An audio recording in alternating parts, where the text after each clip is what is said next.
Bon, Camille, comment tu vas?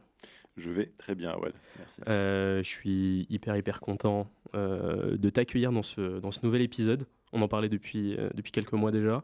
Mhm. Et voilà, on se connaît depuis quelques années maintenant, ça doit faire 3 ans à peu près. On bossait ensemble en boîte de prod à Portemire. Ouais. Petite dédicace à la team. Yeah. Et donc bah voilà, après, voilà, t'es parti vers d'autres horizons au bout de 2 ans là-bas. Et ça, on en parlera un petit peu plus quand on rentrera dans le vif du sujet. Mais voilà, tout d'abord, pour parler de toi, de ton parcours. Donc, t'es né en France, à Clermont-Ferrand. Mais au bout de quelques mois, donc voilà, t'étais encore bébé. Avec tes parents, t'es parti en Égypte C'est ça. une première fois. Mhm. Et ensuite, Je suis resté au Caire, 2 ans, donc j'en ai vraiment pas de souvenir. Et après, on a bougé en Normandie, où je suis resté à peu près 10 ans. Et puis, je suis retourné en Égypte, du coup, au Caire, pour faire mon collège et mon lycée.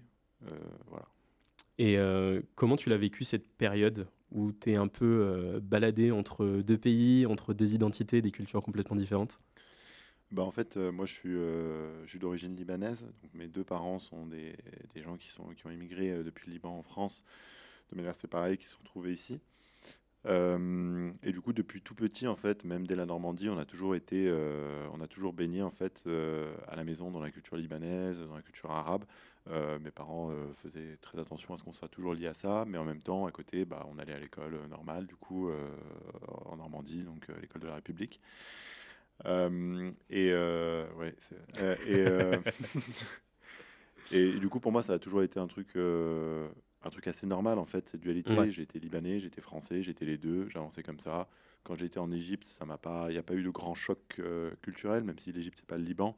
Enfin voilà, quoi, je parlais déjà arabe. Ouais, parce que enfin, voilà, il y a de nombreux dialectes arabes, mais du coup, le dialecte égyptien et libanais sont quand même assez proches du fait de la proximité géographique.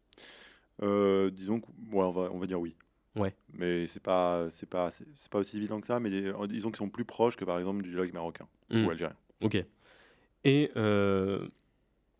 tu fais ton collège-lycée au Caire. Ouais, Arrivent les études supérieures et là, tu débarques à Paris. ouais. En licence, Paris 4. Et donc, en fait, t'as pas forcément eu d'ajustement à avoir parce que, en fait, tu connaissais déjà parfaitement le pays, en fait. Bah, c'est exactement ça. À Paris, j'avais déjà été quelques fois quand j'étais un peu plus jeune. Et puis, je connaissais à peu près. Enfin, non, je connaissais pas du tout la ville, mais bon, je savais ce que c'était Paris. Et vu que j'ai vraiment fait au Caire, j'étais dans un lycée français du coup. Donc, c'est exactement Mm. le même cursus que tu pourrais avoir en France.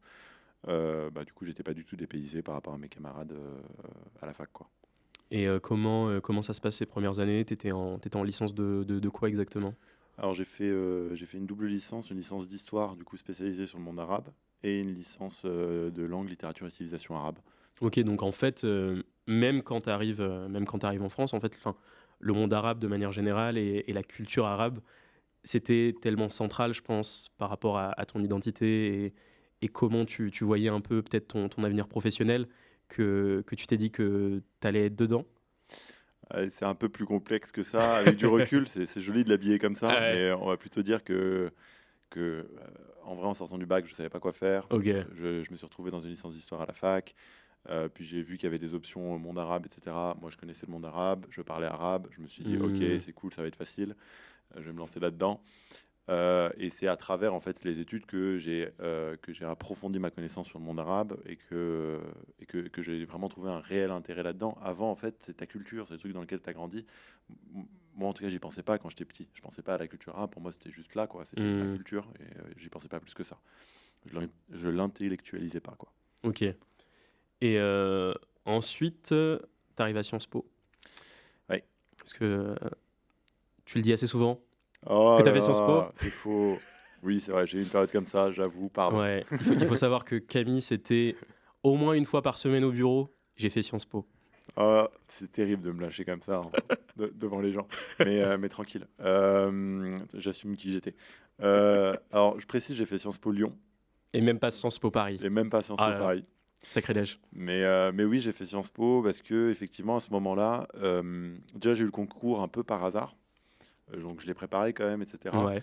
Mais je pensais vraiment le foirer et du coup, j'avais d'autres projets en tête et en fait, je l'ai eu. C'était quoi tes autres projets à ce moment-là? Je voulais continuer un master recherche, pareil, monde arabe, et puis trouver un sujet ou en histoire médiévale ou en histoire contemporaine du monde arabe. Ok. Mais voilà, finalement, je l'ai pas développé parce que j'ai été pris à Sciences Po. Et bah là, je me suis dit, bah super, j'ai un shot, je vais devenir diplomate. Parce que sur le papier, c'est méga stylé. Parce que sur le papier, c'est méga stylé. Et puis, il faut le rappeler, pour ceux qui. Enfin, je sais pas, ça concerne peut-être pas tout le monde, mais bon, j'ai des darons rebeux. Et en vrai, dans une famille rebeu, bah t'es bien vu quand t'es médecin, quand t'es avocat, quand t'es ingénieur Ouais, mais ou quand t'es diplomate. au Comores, t'as les darons qui aiment bien dire tu vas faire des études de président. Et bah voilà, c'était ça. Non, bah à la maison, mon père il était en mode peut-être qu'il va être ministre un jour, on sait pas. Enfin voilà quoi. Mais c'est pas arrivé, désolé papa. Euh, mais du coup, oui, c'était mon objectif du coup en arrivant à Sciences Po. Donc j'ai fait un master affaires internationales, pareil, spécialisé monde arabe. Et j'ai fait mon stage de fin d'études à l'ambassade de France en Libye, qui à ce moment-là était délocalisée en Tunisie. Et comment ça se passe, ce stage de fin d'études? Bah, j'étais assez idéaliste quand j'étais un peu plus jeune. J'avais une vision de la diplomatie française comme ce qu'on nous avait appris à l'école, c'est-à-dire que la France, c'est liberté, égalité, fraternité, c'est la Déclaration universelle des droits de l'homme, c'est les droits humains, c'est vraiment propager ça à travers le monde. Et ma vision de la diplomatie française à cette époque-là, c'était bon, bah, c'est ce qu'on fait dans le monde, quoi. On protège les droits humains à travers le monde. Alors, rien que le dire Avec maintenant, le recul. et pourtant, j'avais été formé en plus derrière en sciences politiques, quoi. Enfin, vraiment le mec qui suivait pas les cours. Mais bah, du coup, je suis tombé de haut. En plus, à l'ambassade de France en Libye, à ce moment-là, c'était. À ce moment-là, on est en quelle année à peu près? À ce moment-là, on est en 2019. Ok. On est en mars 2019. À ce moment-là, il y a un général qui s'appelle le général Haftar, qui vient de l'est de la Libye, et qui attaque avec ses forces le gouvernement d'entente nationale qui est reconnu par la communauté internationale. Et la position de la France là-dessus est un peu ambiguë. Mais en gros, ce que j'ai compris, voilà, bottom line, c'est que la politique pour moi de la diplomatie française, c'est protéger les intérêts économiques de la France ou les intérêts de la France à l'international, et ça, quoi qu'il en coûte. Mhm. Par rapport aux populations locales. Évidemment, s'ils peuvent avoir un système qui est proche des droits humains, etc., let's go. Mais si c'est pas la priorité. c'est pas la priorité. Et au sortir de ce stage, du coup, tu te dis la diplomatie, en fait, c'est du bullshit. Bah, je me dis en tout cas que la diplomatie comme moi je l'imagine n'existe pas. Et du coup, la diplomatie qui existe, moi je ne vais pas en faire. Ok. Voilà, donc je me dirige vers les ONG.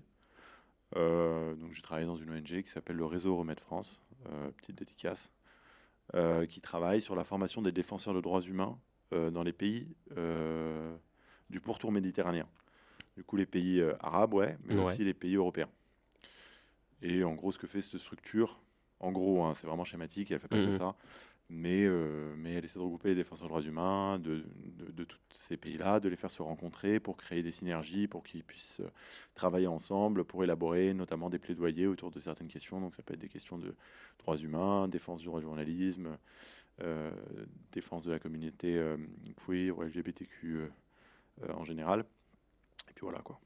Donc ouais, un spectre assez large. Et donc tu as fait ça pendant 3 ans, À peu près, ouais. c'est ça.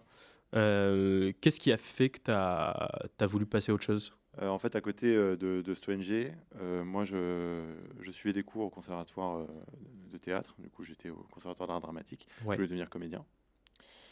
Voilà, j'avais mon petit arc narratif où je devenais comédien. Ouais, je me rappelle des fois où tu nous sortais des envolées lyriques au bureau. Heureusement que c'était pas filmé, ça. Si, il y a des trucs qui sont Je, filmés en ouais, plus. je crois que j'ai 2-3 dossiers sur mon téléphone. On va les garder sur le téléphone. Et du coup, j'ai toujours eu ce truc par rapport au théâtre, par rapport au film. J'ai toujours Ouais. voilà, été un peu intéressé par ça. Je pense que l'art, c'est une manière aussi de s'échapper, de s'exprimer, et qui permet aussi un peu de faire redescendre la pression. Et en tout cas, c'est ça pour moi. Mais je me suis rendu compte que je voulais pas devenir comédien finalement, mais que ce qui m'intéressait un peu plus, c'était la création de films. Donc écrire et réaliser des courts-métrages notamment, mais sauf que j'avais aucune formation là-dedans, donc je me suis dit, ok, t'as pas de formation, je vais pas reprendre une école de ciné, je vais trouver un taf dans une boîte de prod, et c'est comme ça que je suis entré dans la boîte de prod audiovisuelle. Et juste avant ça, je me rappelle que tu m'avais parlé aussi de un peu la vision que tu as eue aussi un peu des ONG. au sortir de ton expérience, et du fait que malgré tout, même si voilà, il y a des ambitions qui sont très nobles derrière, ça reste quand même un milieu privilégié au final. C'est vrai. C'est pas à ce moment-là que j'ai commencé à avoir cette D'accord. image-là, c'est un peu plus tard. Ouais. C'est quand j'ai commencé un peu plus à me politiser, à lire sur des sujets autour de ça. Le travail des ONG, c'est un travail qui est essentiel, mais qui n'est pas indispensable. Et en fait, après, c'est ma vision des choses, hein, mais c'est quand même un milieu où il y a souvent les mêmes personnes qui ont souvent fait les mêmes études et qui souvent font les mêmes types d'actions sur le terrain. Et c'est très bien, mais ça s'attaque pas à la racine du problème. Voilà, ça s'attaque aux symptômes. Enfin, c'est ma vision des choses, mais ça Mhm. s'attaque aux symptômes sans s'attaquer vraiment à la racine du problème, parce que la racine du problème, elle est politique. Et quand on travaille dans une ONG qui est financée par des fonds publics, type Agence française de développement, USAID, ou alors même des donateurs privés qui sont européens, qui vivent en France, etc., en fait, on a quand même des contraintes qu'il faut respecter. Ouais. Il y a quand même des cahiers de charges. On ne peut pas tout faire, on ne peut pas parler de tout. Des exemples, c'est par exemple, quand tu montes des dossiers, si tu parles de colonialisme sur certains pays, etc., l'AFD peut te demander d'enlever ces notions-là, etc., pour ne pas, parce que voilà, on a dépassé ce stade-là, il ne faut pas Mhm. ressasser ce genre de questions. Alors que, Ouais, et sans rentrer dans le détail, mais tu vois, c'était un projet sur lequel on avait bossé ensemble quand on était en boîte de prod, comme l'a dit. ouais, avec l'UNICEF, où en fait tu veux faire un article et tu veux parler des causes historiques, et là les causes historiques, on avait un génocide, et en fait on te retoque le truc parce que on dit non, mais on est passé à autre chose, on parle plus de ça, etc. Parce que en fait l'UNICEF a besoin du soutien du gouvernement local pour pouvoir agir au final, et donc en fait ça fait que bah tu peux pas dire ce que tu veux. Et forcément, en fait, ça met une limite sur les ONG pour vraiment, vraiment agir. Bah oui. Après, bon, on vit dans le monde tel qu'il est. C'est un monde qui est très loin d'être parfait. Mm. Voilà, les ONG font quand même un travail admirable. Il faut maintenant réussir à créer de nouveaux chemins, de nouvelles manières d'agir, etc. Mais c'est vrai que c'est quand même, il faut se rendre compte qu'il y a une limite dans le travail des ONG il faut repousser les limites. Après, les limites étaient peut-être plus grandes il y a 50 ans, aujourd'hui Mhm. elles sont moins grandes. Mais à ce moment-là, en tout cas aujourd'hui, moi, enfin, je vois cette limite-là. Ouais. Et elle me dérange et je la questionne et je me demande comment on peut travailler autour de ça, quoi. Tu pars de Portemire, donc tu es au chômage pendant quelques temps. Bah, Au final, en fait, ça n'a même pas duré très longtemps. ah non, ça va pas durer très longtemps. En gros, mon projet, c'était je quitte Portemire et pendant un an, je suis au chômage et je fais des courts-métrages. Mm. Voilà, Ok. c'était un peu le plan. Et en fait, je quitte Portemire, genre, je crois, 2 jours après après mon dernier jour, je vais à une Ouais. conférence sur l'immigration, quelque chose comme Et ça. là, on est quoi? On est en mai 2024? Quelque Ouais, chose comme ça? on est vers le 10 mai, quelque chose comme Ouais. ça. Donc je vais à cette conférence, on va dire que c'est le 10 mai, et puis sur l'immigration. Puis là, il y a une meuf qui est là et qui est en fait qui est une militante, une activiste, euh, peu importe ce qu'on met derrière ce mot, et qui parle du coup du fait qu'elle elle a travaillé sur des bateaux sur la Méditerranée qui viennent en secours ou qui portent assistance aux gens qui traversent la Méditerranée depuis la Libye. Donc elle parle de cette expérience-là. Moi, je trouve ça super intéressant. J'en avais déjà un peu entendu parler, mais je suis jamais rentré dans le fond du sujet. Puis en fait, après la conférence, du coup, je discute un peu avec cette personne. Et de fil en aiguille, je lui dis, bon voilà, je flexe un peu, je lui dis que je parle arabe. Et elle me dit, ben, en fait, ils cherchent souvent des gens qui parlent français, anglais, arabe, parce que forcément pour interagir Ouais. avec les déplacés, etc. Et je lui dis, bah prends mon numéro, n'hésite pas, s'il y a des gens qui ont besoin, voilà. Mais vraiment, je donne mon numéro en me disant, enfin, je ne vais plus jamais entendre parler de cette Oui, tu te personne. dis, c'est, voilà, on va dire, on est en train de discuter, on échange les nums, mais comme souvent dans ce genre de situation, bon, bah, il n'y a pas forcément de retour derrière, quoi. Exactement. Et en plus, moi, j'avais d'autres projets en tête, hein. J'étais en mode, là, je viens d'être au chômage, je vais kiffer ma vie, je vais faire mes courts-métrages, ça va être Ouais, génial. parce que moi, quand je te parlais, enfin, c'était ça va aller écrire, ça va Exactement. tourner, etc. Et en fait, le lendemain, elle m'envoie un message et elle me dit, bah voilà, il y a un bateau, il cherche quelqu'un, un médiateur culturel qui parle français, anglais, arabe, pour le 15 mai. Donc vraiment 3 jours après, quoi. Et ben moi, je réfléchis un peu, je me dis, bah en vrai, en vrai, let's go, quoi. Mhm. J'estime que je suis quelqu'un politiquement à gauche, mais j'ai jamais vraiment réfléchi à faire des actions concrètes, à m'engager. Euh, Puis là, j'ai une opportunité, en fait. J'ai le temps, le timing est parfait. C'est quelque chose auquel qui me parle, en fait. Ouais. Où je me dis, ah, bah, là, j'ai les compétences qui me permettront peut-être d'être utile et d'aider certaines personnes. Je me dis, ok, bah, let's go. Allez, on y va, on le fait.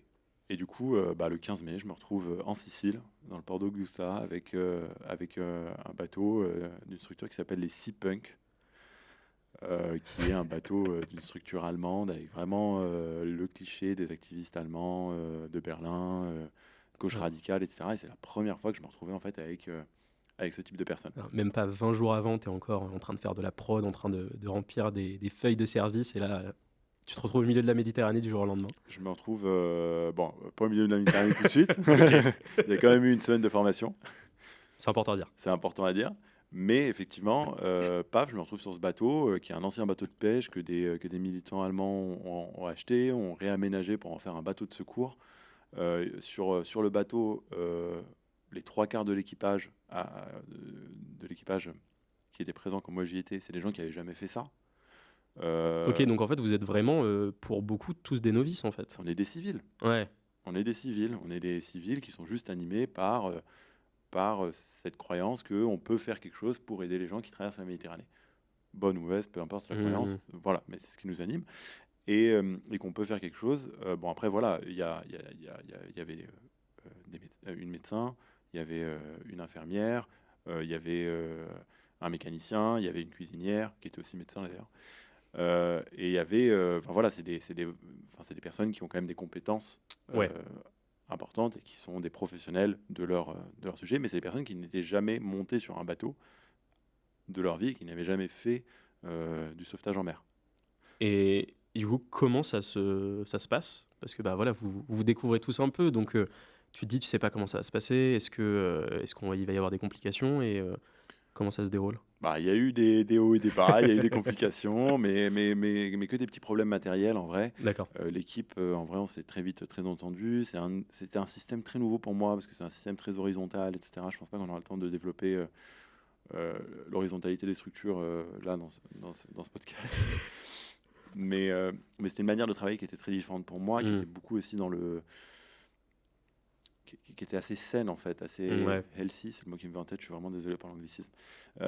Mais voilà, enfin, les gens prenaient soin les uns des autres, et quand on est parti en mer, bah, en fait, on a fait 4 sauvetages, ce qui est à peu près la moyenne de ce que font les bateaux de sauvetage, même professionnels, euh, et ça a marché quoi. Enfin, on était une bande de civils, des militants du coup, qui sont montés sur un bateau, qui se sont dit c'est insupportable qu'il y ait des gens qui traversent la Méditerranée Mhm. sur des rafios à 300 dessus et qui peuvent se retrouver en fait tous à l'eau, provoquant du coup un désastre terrible, ce qui est arrivé et ce qui arrivera encore au moment où on parle là, Ouais.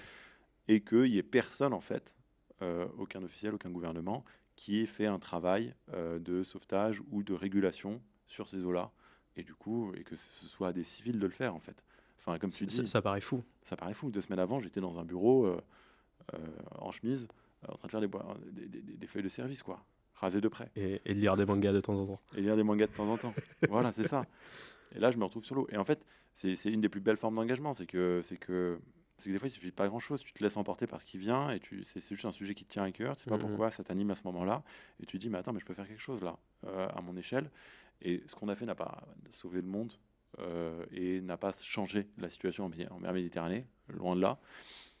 Mais, euh, mais à ce moment-là, c'est quand même, je pense, un acte politique et un acte militant qui en fait est une goutte d'eau dans un vase qui un jour finira par déborder quoi. Et c'est important en fait de faire ces petites choses là parce qu'en fait parce que elles sont partout autour de nous. Que là on parle de la Méditerranée, de la Sicile, Mhm. etc. Mais en fait, par exemple l'année dernière, il y a le collectif la marche de solidarité, je crois, qui ont occupé la Gaîté Lyrique pour des mineurs sans papier. Oui. Il y a plein de gens qui sont motivés pour aller leur amener des sacs de couchage pour faire à manger, etc. Ces petites actions ont un Et, impact. ouais, et c'est un sujet, enfin voilà, on en a tous entendu parler au bout d'un moment parce qu'en fait, ils ont fait tellement d'actions que ben, tu pouvais plus trop ignorer la chose et que les médias ont commencé à reprendre le sujet.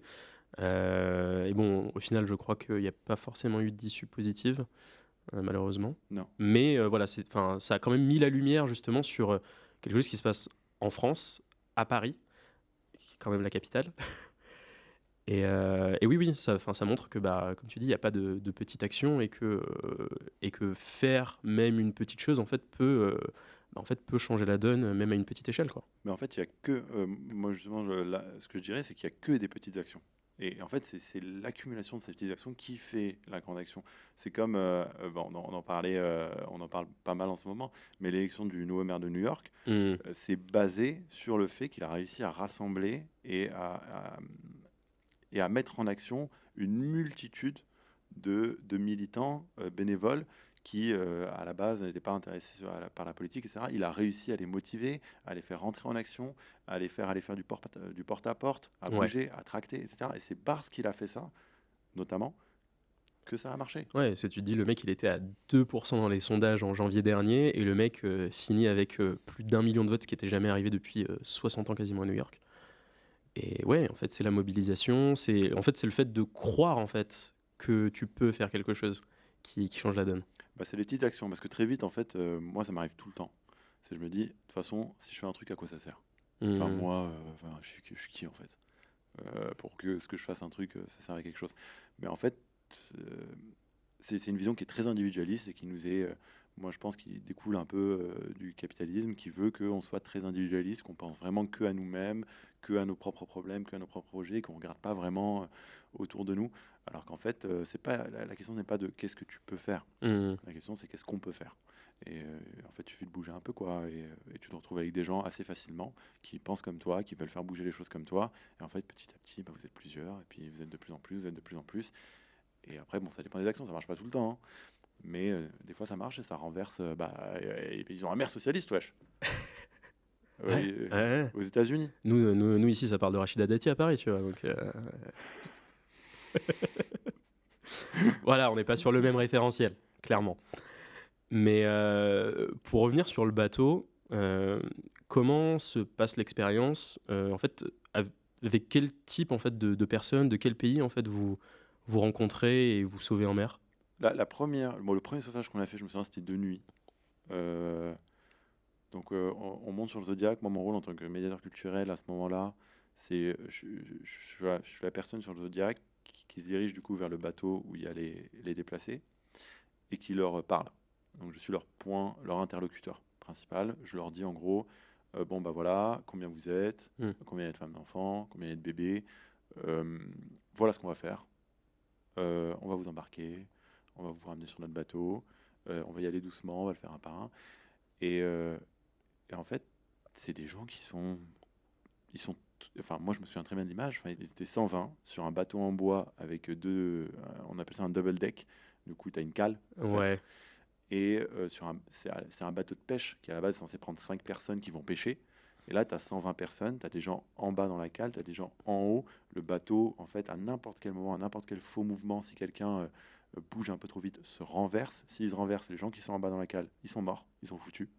La plupart des gens qui sont sur le bateau, ils savent pas nager. ouais.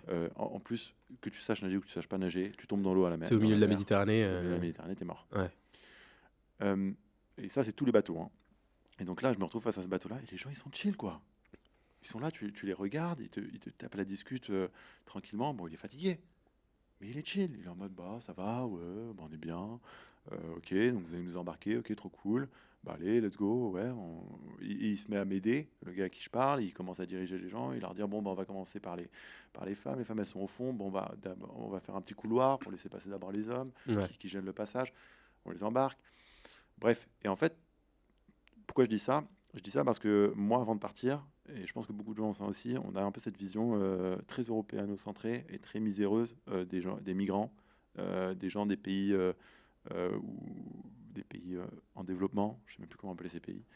Et en fait, bah, en fait, ces gens, ils vivent, quoi. Ils vivent leur vie. C'est des gens qui sont heureux, qui sont tristes. C'est pas juste des gens qui sont là, tristes, larmes à l'œil, ils sont pas contents, machin, etc. Non, quand ils montent sur ton bateau, ils sont super contents. On avait des enfants qui couraient sur le bateau partout. Moi, je devais leur courir derrière en leur disant, non, mais tu peux pas monter ici, c'est dangereux, tu vas tomber dans l'eau. Et ils m'écoutaient pas, ils faisaient ce qu'ils voulaient. Et, et c'était génial. Et puis, pour revenir à ta question, Ouais. il y avait plein de nationalités. Il y avait, à ce moment-là, ce bateau-là, je me souviens, c'était pas mal d'Égyptiens. C'était surtout des Égyptiens, mais il y avait aussi des Pakistanais, des Benglas.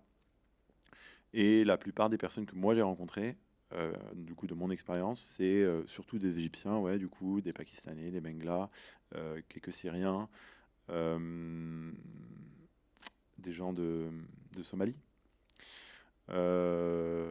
Et puis après de quelques pays autres, des Soudanais, j'ai dit. Hein. C'est pas, Je crois pas. bah, il y a des Soudanais, il y a pas mal de Soudanais en ce moment. Euh, Et en fait, ils viennent de partout. Il faut savoir en fait que la frontière méditerranéenne, la mer Méditerranée, est la frontière la plus meurtrière du monde. Ça, c'est un fait. Et c'est pas un fait juste aujourd'hui, c'est un fait depuis 10 ans. Mm. C'est la frontière la plus meurtrière. Et pourtant, Frontex a un budget énorme. C'est l'agence européenne, je crois, qui a le plus gros budget. Et pourtant, en gros, Frontex, c'est quand un bateau quitte la Parce Libye que pour l'Europe. pour dire Frontex, c'est quoi exactement? Frontex, en gros, je ne sais plus ce que ça veut dire exactement, mais c'est l'agence qui est censée surveiller les frontières de l'Union européenne. Ok. Aujourd'hui, ils ont le budget, le plus gros budget de, c'est la plus grosse agence de l'Union européenne. Et ils ont des drones, ils ont des bateaux, machin, etc. Et du coup, eux, ils utilisent même des satellites et tout. Du coup, eux, quand un bateau quitte la Libye pour aller en Europe, en vrai, ils sont au courant, ils savent. Et ce qu'ils font, c'est qu'ils repèrent le bateau, etc. Et du coup, logiquement, on pourrait se dire, bon, ben, ils repèrent le bateau, qu'est-ce qu'ils font? Ils vont donner les news aux gardes-côtes européens ou alors aux ONG comme ce qu'on fait pour aller porter assistance à ces gens-là. Non, ils donnent l'info aux gardes-côtes libyens. Aux soi-disant gardes-côtes libyens, pardon, Hmm. très important, c'est pas vraiment des C'est pas gardes-côtes. vraiment des gardes-côtes? Non, c'est des gens qui sont. En fait, c'est des milices. C'est des milices. C'est très compliqué d'entrer le. Enfin, c'est pas très si compliqué que ça, mais c'est long euh, d'expliquer exactement ce qui se passe en Libye. Mais en gros, tu as des milices qui sont à peu près partout, qui sont très violentes, qui en gros prennent les migrants qui arrivent en Libye, les mettent dans des camps, les font faire du travail forcé. Il y a de l'esclavage, il y a des abus sexuels. Évidemment, il y a des exécutions. Bon, tout ça, c'est en Libye. Donc, la Libye n'est pas un pays sûr. Voilà. Pourtant, l'Italie notamment et l'Union européenne a fait un deal avec la plupart enfin avec certaines de ces milices, leur fournit des bateaux, leur fournit du matériel et leur fournit une assistance logistique du coup par Frontex qui les prévient en gros quand il y a un bateau qui part et du coup ces gens-là, ces milices montent sur leur bateau, vont intercepter les migrants et les ramènent en Libye. Donc là, en fait, clairement, on est quand même sur une situation où tu as l'Union européenne qui fait en sorte que des gens soient renvoyés dans un pays où ils savent que ces personnes-là ne vont pas être en sécurité, en fait. Tout à fait. Et ça, c'est contraire au droit international. Que le droit international dit que si en eau internationale, t'es un bateau de plaisance même, Hmm. et en eau internationale, tu croises le chemin d'un bateau, entre guillemets, en détresse, et toutes les embarcations de migrants sont considérées comme des bateaux en détresse, parce qu'encore une fois, ils sont 100 sur un bateau de pêche, donc c'est pas safe, tu es obligé de porter assistance à ce bateau-là, et de les ramener à un port de sûreté. Sauf que la Libye n'est pas considérée comme un port de sûreté. Mais ça n'arrange évidemment pas les autorités européennes, italiennes, que en fait, les migrants soient emmenés en Europe, en fait. Bah non, mais après ça c'est un débat, je sais pas, enfin, c'est peut-être pas le débat du podcast, mais ça c'est le débat de l'immigration, c'est comment Hmm. l'immigration est utilisée pour faire porter tous les mots sur les migrants alors que c'est faux. J'aurais aimé en savoir plus sur un peu ton ressenti personnel au sortir de cette première expérience. Mhm. Tu me disais, en fait, tu rencontres des gens et des perspectives peut-être que tu n'avais pas eu avant. Pourtant, voilà, tu t'es toujours considéré comme quelqu'un de gauche. Mais c'est quand même quelque chose qui t'a un petit peu changé. Bah, ça m'a même carrément changé en fait. Le fait de me retrouver sur le terrain à faire quelque chose que je considérais comme utile, qui avait du sens, euh, qui était politique et qui, pour la première fois en fait, cochait la plupart des cases de ce que je voulais faire dans ma vie, quoi. Enfin, c'est quelque chose qui m'émouvait. Ouais, Bref, ouais, on a qui compris. m'émeut énormément. Et bah en fait, ça m'a pas transformé du jour au lendemain. C'est juste que ça m'a permis de me poser des questions sur la société dans laquelle je vis et de lire et de m'informer et de m'ouvrir à de nouvelles perspectives et d'intellectualiser en fait ce qui se passe autour de moi. Ça, c'est quelque chose dont j'avais pas le réflexe de faire. Je lisais les journaux, attention, hein, je m'informais de ce qui se passait, les grands événements politiques internationaux, etc. Ça, je le faisais. Mais j'essayais pas de politiser ces choses-là. Je sais pas si c'est super clair, mais un exemple, un des autres trucs qui m'a beaucoup changé à ce moment-là, c'est aussi pendant que j'étais en mer, euh, Macron a dissous l'Assemblée nationale.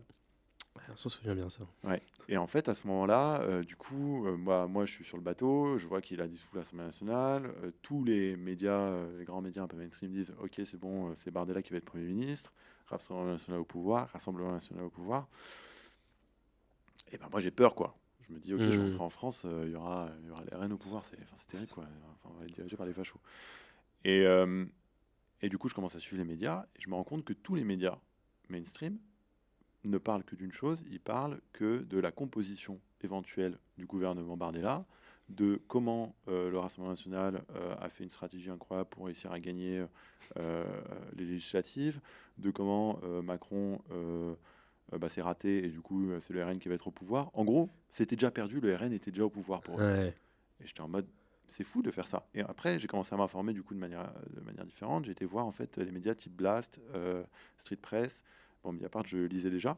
Et en fait, c'est les seuls médias qui ont fait un travail de terrain, qui ont été se renseigner sur les candidats du RN et qui ont montré en fait que les candidats du RN, en fait, c'était des nazis. C'était des gens qui avaient des casquettes de fachos, de nazis chez Tu eux. sais que ça, c'était à Caen. Ça, c'est chez moi. Mais ouais, cette histoire-là, elle serait jamais sortie. Et il y a des candidats qui ont dû se retirer à cause de ça. Mais oui, Ce qui ne serait pas arrivé si les médias indépendants de gauche n'avaient pas fait un travail de fond là-dessus. mais surtout, je pense vraiment que sans les médias indépendants, déjà le RN aurait gagné et ça n'aurait pas autant mobilisé les électeurs de gauche. Ouais. C'est vraiment les médias indépendants qui ont mobilisé les électeurs de gauche en se disant, en faisant des enquêtes fleuves sur vraiment ce que prévoyait le programme du RN, sur les candidats du RN. Et tu vois, par exemple, pourquoi je dis ça? Parce que ce moment-là, il a aussi été clé pour moi dans la politisation par rapport à ce qui se passe dans la société et l'intellectualisation de ce qui se passe. C'était pas juste je recevais les infos, c'est je recevais les infos et je les questionnais. Mmh. Et je me disais mais pourquoi il se passe ça? Pourquoi est-ce que le RN va absolument gagner? Je comprends pas. Euh, et en fait, il y a eu un clic quoi à ce moment-là, en tout cas dans ma manière de voir les choses, Ouais. qui s'est étalé évidemment sur plusieurs mois, hein, ça vient pas d'un coup, et qui m'a permis en fait de me rendre compte que je vais être plus impliqué dans la société, dans la construction de la communauté, de la société dans laquelle je vis, parce que aussi, et c'est ce que j'ai appris à l'école, on est dans une démocratie, on est les citoyens, et on a notre mot à dire en fait. Tu parlais des législatives, Ouais. de la dissolution comme un élément, on va dire, un peu fondateur, on va dire, un peu pour la manière dont tu voyais un peu les choses. Il y a un autre élément, et c'est un truc que j'avais vu un petit peu quand on bossait ensemble, et j'ai l'impression de voir un peu le cheminement que tu avais suivi avec le génocide à Gaza. Ah oui. Où déjà à l'époque, même avant que tu partes de Portemire, je sentais, tu vois, que ça te touchait de plus en plus au fil des mois, et qu'il y avait un peu un truc qui bouillonnait un peu en toi par rapport à ça. Bah oui, oui, oui. Effectivement, il y a le génocide à Gaza, c'est inexplicable, hein. C'est vraiment le truc qu'on a vu dans les livres d'histoire, et que quand on était à l'école, on a vu ça dans les livres d'histoire, on a dit, bon, bah ça, si ça arrive à nouveau, nous, on sera du bon côté, quoi. Et tu regardes Euh, les gens autour de toi, et tu dis, bah les gars, c'est le moment, quoi. c'est maintenant, C'est faut montrer. c'est maintenant qu'il faut bouger, en fait. Et effectivement, il y a le génocide à Gaza, moi, qui m'a fait beaucoup... Après, ouais, comme beaucoup de gens, j'imagine, qui m'a heurté, et qui m'a permis effectivement de mobiliser encore sur des événements à Paris, bon, évidemment des manifestations, ce genre de choses. Parallèlement à ça, Ouais. il y a aussi du coup eu la guerre au Liban, Du coup, la guerre au Liban, moi j'ai des proches au Liban, j'ai de la famille. C'était une guerre qui a été quand même super violente, qui a tué énormément de civils Et euh, dont on a très très peu parlé. et dont on n'a pas beaucoup parlé, ouais. Euh, il y a eu des beepers. Les beepers, donc, pour rappel, pour les gens qui ont peut-être oublié ou qui savent pas, c'est du coup des engins que le Hezbollah avait distribués à, à plein de gens, mais pas que à des combattants, qu'ils avaient distribué à ceux qui étaient membres du Hezbollah, mais le Hezbollah, c'est une grosse, enfin, c'est pas que une milice combattante. Et les Israéliens avaient mis des charges explosives dans chaque beeper et ont fait exploser tous les beepers. Du coup, il y a eu plein de femmes, plein d'enfants qui ont été touchés, et plein de combattants aussi. Et pourquoi je dis ça? Je dis ça parce que, en fait, ici en France, le discours que j'entendais principalement, c'était mais waouh, qu'est-ce qu'ils sont trop forts, C'est ce les que j'ai Israéliens. beaucoup entendu, les gens qui étaient en mode mais comment ils ont fait ça? C'était un coup de maître, etc. Enfin, et t'es là, mais en fait, il y a des innocents qui sont morts dans cette histoire. Bah oui, c'est ça le truc. En fait, au-delà du débat Hezbollah, pas Hezbollah, etc., qui est déjà très compliqué, je vous invite à aller vous renseigner sur le Hezbollah et sur la, la société libanaise qui est beaucoup plus complexe que ce qu'on peut l'imaginer. Au-delà de ces questions-là, il y a quand même énormément d'innocents qui sont morts parce qu'il y a un gars, il a appuyé sur un bouton, il a fait péter partout au Liban, au sud Liban, Ouais. et dans la BK, des engins explosifs qui étaient distribués partout et qui ont terrorisé les gens. Qui ont terrorisé les gens. Et moi, le discours que j'entendais ici en France, c'était mais qu'est-ce qu'ils sont forts, vraiment les génies du Mossad, waouh, ils sont incroyables. Et, et toi, à côté, t'entends en fait tes potes au Liban qui te disent putain, les beepers ils ont pété partout, on se cachait, on savait plus où se mettre, on savait pas ce qui se passait. C'était du terrorisme en fait. Et, cette dichotomie en fait entre ce qui se passe, ce qui se disait ici en France et ce qui se passait là-bas et que moi j'entendais et que je vivais par procuration, enfin, ça aussi ça a été un moment un peu dur, enfin je comprenais pas pourquoi on disait que c'était un coup de génie quoi. À quel moment Mm. tuer des femmes, blesser des enfants, enfin c'est un coup de génie. À quel moment? Et cette période-là, parce que bah voilà, tu disais du coup ta famille qui est dans le sud du Liban, Hmm. on va dire que ça touche à ton identité même. Euh, tu me parlais la dernière fois de la question un peu de ton arabité et de comment on va dire, tu te percevais aussi en tant que personne, que ce soit en France, que ce soit en Égypte, etc. Et que tout ça, ça t'a aussi fait un petit peu re-questionner pas mal de choses à ce niveau-là. Oui, c'est vrai.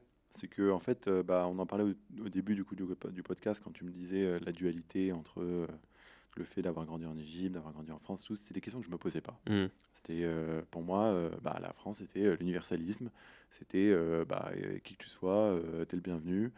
Euh, Il y a énormément euh, de multiculturalité dans ce pays et c'est ok. J'ai pas vécu le racisme parce que bon là ça se voit pas, mais je suis blanc euh, euh, et, euh, et je m'appelle Camille et voilà quoi. Mon cousin Abdallah, lui, il a vécu un peu plus le racisme que moi. Mais en fait, c'est pour la première fois, je me suis rendu compte qu'en fait, il y avait, malgré le fait que moi, j'évoluais normalement dans la société française et que je me posais pas de questions par rapport à mon arabité, il y a eu un moment où je me suis dit, ok, mais en fait, même sans me poser de questions, même en évoluant moi normalement, en faisant tous les efforts pour plaire en fait aux gens autour de moi, euh, on, on est en train de détruire, on est en train de salir, on est en train de marcher sur une partie de ma culture, sur une partie de mon identité, qui je suis. On est en train là de tuer, de génocider des gens dont je suis proche culturellement, avec qui je partage en fait une histoire, et les autres personnes avec qui je partage une histoire s'en foutent. Et moi, j'ai ces deux parties en moi. Et du coup, ça a forcément créé un conflit. Et ça m'a forcément amené à me rapprocher un peu de mon, de mon, de mon arabité et de me dire, ok, mais attends, au final, peut-être en fait, ça m'a amené à me rapprocher de mon arabité et à me questionner aussi sur sur comment j'évolue dans la société française, quoi. Mm. Comment la société française traite le fait qu'il y ait des gens qui sont biculturels arabes. Euh, voilà, que c'est mon, C'est ton référentiel. c'est mon couloir. Mais évidemment, il y a d'autres biculturalités ou plus qui sont questionnés. Et voilà, ça m'a juste amené à me questionner sur ces questions-là, et du coup, pareil, à essayer de lire sur ces sujets, à m'intéresser à ça, à m'intéresser à la question des frontières, des migrations, encore plus en détail, en fait, de manière un peu plus intellectuelle, essayer de comprendre pourquoi, en fait, on nous traite différemment. Et tout ça, en fait, ça t'a mené, on va dire, un peu à poursuivre ton engagement Ouais. en mer, notamment. Aujourd'hui, ma position par rapport à ça, elle a évolué, c'est un peu plus Ouais. professionnel. C'est pas de l'activisme, c'est pas du militantisme, c'est un boulot humanitaire. Donc c'est ce qu'on disait Ok. par rapport au début. Mm, mm. Et c'est ok, hein. Enfin, faut bien travailler, quoi. Mais à côté, effectivement, j'essaie de continuer cet engagement, notamment sur ces questions-là, parce que c'est des questions qui me tiennent à cœur. C'est travailler du coup sur les frontières, sur les migrations, parce que je trouve que c'est un sujet qui malheureusement aujourd'hui en France est trop laissé à la droite et à l'extrême droite, Mm. que la gauche s'en empare pas assez, que les médias n'en parlent pas, en tout cas pas de la bonne manière. Et je pense qu'il faut qu'on s'intéresse à ce sujet-là, il faut qu'on en parle. Euh, et du coup, je travaille effectivement avec un collectif inter-européen qui s'appelle Flotta, du coup, qui est présent en Italie, en Allemagne, en France et dans d'autres pays, et qui regroupe des structures qui travaillent sur les sujets de migration, comme Utopia 56, comme l'Auberge des migrants en France, par exemple, et d'autres structures du coup d'autres pays. Et ensemble, on essaie de faire des actions et des événements pour sensibiliser autour de ces questions-là. Donc c'est quelque chose qui est en construction et qu'on essaie de mettre en place. Ouais. Qu'est-ce que vous avez pu faire ces derniers mois de manière assez concrète? Bah, l'été dernier, enfin pas l'été dernier, en septembre, effectivement, on a fait plusieurs événements dans plusieurs villes européennes, Ouais. dans lesquels se sont regroupés du coup plusieurs militants de la liberté de circulation pour toutes et tous, qui ont manifesté, fait des tables rondes, bloqué pour certains et certaines. Donc on a été à Lampedusa où ont été réunis plusieurs navires qui ont occupé un peu. Non, l'objectif était d'occuper symboliquement la mer Méditerranée centrale. On a été à Berlin, des gens ont occupé le canal à Berlin avec des canoës kayaks. Enfin bon, bref, c'est marrant. C'est marrant, voilà. À Marseille, il y a eu une manifestation, il y a eu une table ronde. À Brest, il y a eu un mouvement. À Rome, il y a eu un mouvement. Et en fait, le but, c'est de parler de ce sujet-là. C'est quelque chose de nouveau, et comme ce que je dis là tout à l'heure en parlant des canoës kayaks, je trouve ça marrant, etc. En fait, on expérimente, on Mm. essaye. Ce qu'on fait, c'est peut-être des trucs qui vont pas marcher, c'est peut-être des trucs qui ont l'air cons, etc. Mais on s'en fout en fait. Le but, c'est d'expérimenter, c'est d'essayer, c'est de tenter de parler de ce sujet-là d'une manière ou d'une autre, c'est de tenter de percer la bulle médiatique qu'il y a autour de ça et d'en faire un sujet. Parce que c'est un sujet. C'est un sujet qui est super bien utilisé par l'extrême droite, malheureusement. Malheureusement, ouais. Malheureusement. Et du coup, tous les moyens sont bons pour essayer de se réapproprier, de s'accaparer ce sujet et dire dire la vérité, quoi, que la migration est non seulement essentielle, mais c'est une richesse. C'est quelque chose qui nous construit. Aujourd'hui, en France, une personne sur trois a un grand-parent issu de l'immigration. Ouais, et On s'en fout. c'est souvent genre oublié que en fait la construction même de la France, c'est des vagues de migration successives pendant des siècles et des siècles de peuples très différents, mais c'est ça qui a fait la France ce qu'elle est aujourd'hui. Et ouais, on a souvent un peu cette vision très court-termiste, je trouve, de la France va rester ce qu'elle est à l'instant T, mais en fait la France elle va changer qu'on le veuille ou non. Bah oui, parce que en fait, ce qui ne bouge pas meurt. Enfin, tout est tout le temps en mouvement. Et la Mhm. société va être en mouvement. Et c'est l'absurdité totale des conservateurs qui veulent absolument tout garder, comme c'est. Et des gens qui croient en la tradition. La tradition, c'est des trucs qui n'existent pas, en fait. Par exemple, les gens disent la tradition française, c'est le fromage ou le jambon. Enfin, il y a des gens qui disent ça. Je sais pas, moi, il y a 100 ans, les gens, ils mangeaient pas forcément tous du fromage et du jambon en France, quoi. C'est quelque chose de très récent.